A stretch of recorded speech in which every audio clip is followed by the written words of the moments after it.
Israel ने 25 दिन के बाद ईरान से अपना बदला लिया है। दरअसल इसी महीने की पहली तारीख को जरा याद करें, जब इंडिया टीवी पर आपने वो तस्वीरें देखी थी जब ईरान ने इजराइल पर अटैक किया था।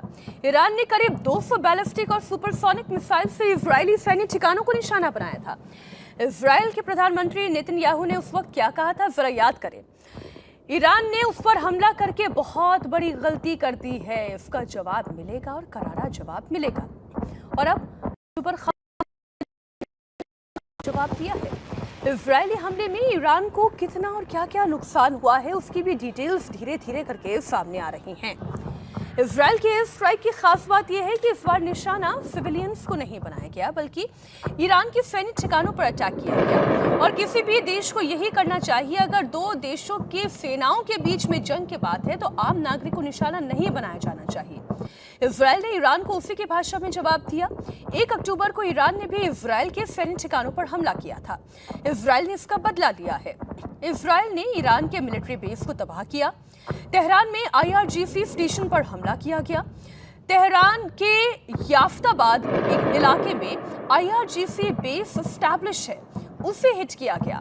तेहरान के अलावा सलाउद्दीन और अल्बोरस प्रांत में भी हमले किए गए। इजराइल ने चेतावनी दी है कि अगर फिर से हमला हुआ तो अगली बार यह और घातक होगा, घातक पलटवार होगा।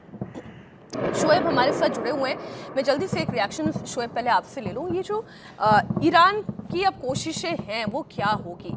ईरान की तरफ से क्या कोई ऑफिशियल स्टेटमेंट आया है इस पूरे अटैक के बाद?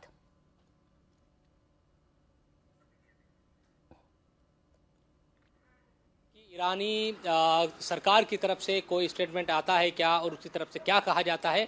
लेकिन जो मीडिया है ईरान का, हम देख रहे हैं कि सुबह से वो इस हमले को फेलियर बता रहा है। वो कह रहा है कि हमारा जो एयर डिफेंस सिस्टम है उसने इस हमले को नाकाम कर दिया। इजराइल के अपने अलग दावे हैं।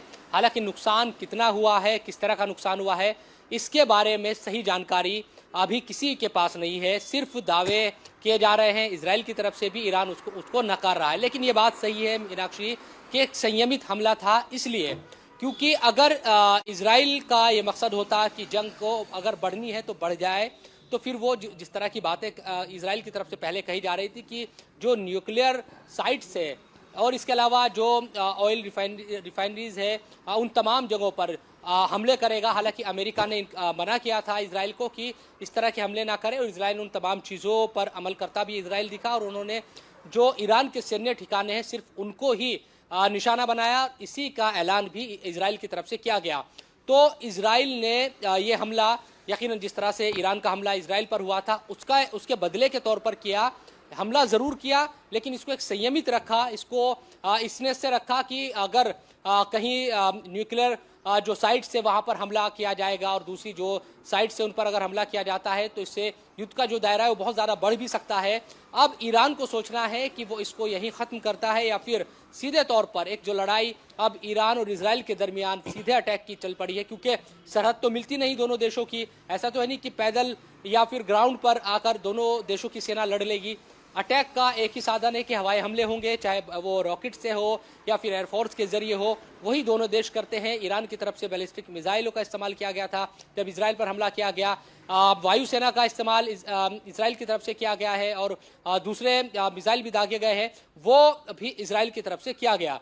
तो कुल मिलाकर अब देखना यही है कि ईरान की तरफ से रिएक्शन क्या आता है, कि क्योंकि ईरान की जो मीडिया है वो दावा कर रही है कि सरकार ये कह रही है या ईरान की जो आर्मी है वो कह रहे हैं कि वो इन तमाम चीज़ों के लिए पहले से तैयार थी, क्योंकि उसको पता था कि हमला होगा, इसीलिए उसने इसको नाकाम कर दिया और ज़्यादा नुकसान नहीं हुआ। तो अगर वो ये दावा कर रही है तो क्या ईरान कोई पलटवार करने का इरादा रखता है, या फिर जो प्रॉक्सीज जिस तरह से हम देख रहे हैं कि इस वक्त लेबनान में हिजबुल्लाह की तरफ से लगातार ग्राउंड ऑपरेशन इजराइल के साथ वहां पर लड़ाई चल रही है। इसके अलावा इजराइल हमले भी कर रहा है लेबनान में, हवाई भी, गाजा में युद्ध चल ही रहा है। हूती की तरफ से भी जो मिसाइल है वो कहीं ना कहीं उससे हमला किया जाता है। इराक की तरफ से भी हम देखते हैं कि इराक में जो सहयोगी संगठन है या प्रॉक्सी है ईरान का, अशदुस्शाबी, उसकी तरफ से भी ये तमाम जो मिसाइल हमले हैं या फिर जो अटैक है इजराइल पर वो किए जाते हैं। क्या उन तमाम प्रॉक्सीज को और ईरान धार देगा या सीधे तौर पर अब युद्ध में आएगा? लेकिन जिन जिन प्रॉक्सीज की आप बात कर रहे हैं उनके वैसे भी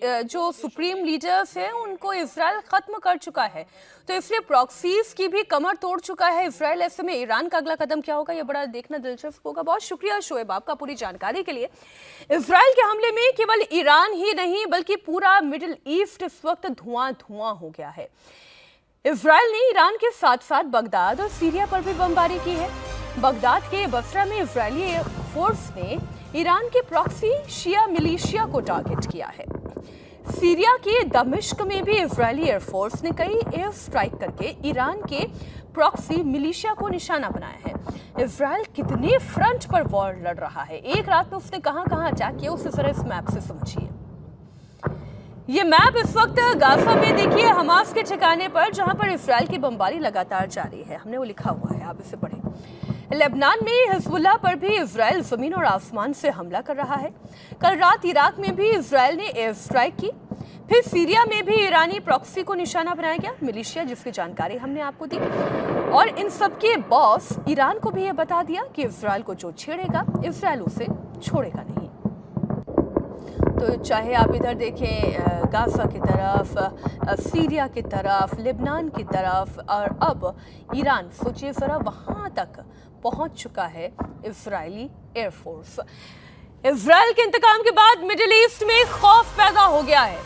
मिडिल ईस्ट का पूरा एयर स्पेस खाली है, कहीं भी आसमान में कोई विमान दिखाई नहीं दे रहा है। Israel, Syria, Iraq, Iran, Yemen, सारी फ्लाइट्स ग्राउंडेड है। इन देशों के एयर स्पेस से जिन विमानों का रूट था उन्हें डाइवर्ट कर दिया गया है और दूसरे देशों के एयर स्पेस को पूरा खाली कर दिया गया है। आप ये सारा एयर स्पेस देखिए, आप ये समझ लीजिए कि इजराइल, सीरिया, इराक, ईरान और इधर यमन, ये जो पूरा मिडिल ईस्ट का हवाई क्षेत्र है ये खाली कर दिया गया है। सिविलियन एयरक्राफ्ट यहाँ पर नहीं फ्लाई कर रहे हैं, सारे के सारे ग्राउंडेड हैं, क्योंकि कब न जाने क्या हो जाए कोई गारंटी नहीं है।